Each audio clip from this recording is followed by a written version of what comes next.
It was 1:30 in the morning, and my then 5-year-old son had woken me up. There was a spider in his bed. Now, ordinarily, when my children would wake me up in the middle of the night, I was hurried, harried, and with a bit of annoyance. I would get a glass of water, I would kill an imaginary spider, I would say whatever I had to say to get the child to go back to sleep. But not that night. That night, I sat for an hour and a half with my son, talking until he fell back to sleep. It happened to have been a very busy time in my life. It wasn't like I didn't need my sleep. It was just a week and a half before Rosh Hashanah. I had sermons I had to write. But what was different that night was that just an hour before my son woke me up, I had gotten a call from a friend. His mother had passed away. And as we were discussing the arrangements and what the halachic requirements were until the funeral and afterwards, I could hear the tears in my friend's voice. When my son woke me up, I recognized that the parent-child relationship is too important to rush by just giving him a glass of water.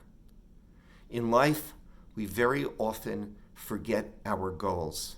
We lose our perspective, and we fixate on the details.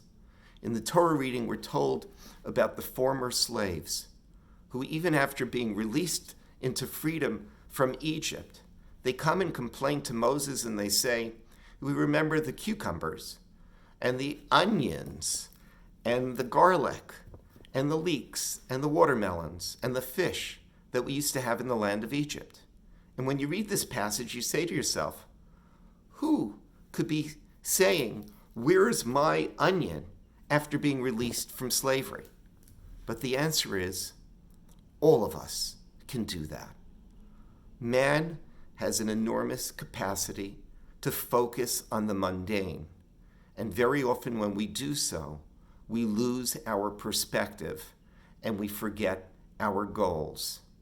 It is our job to reclaim our priorities and to remember what the larger picture is all about. And it is our job to remember the things that we need to cherish, the people that we love, and to remember that the greatest gifts that we have are our family and friends.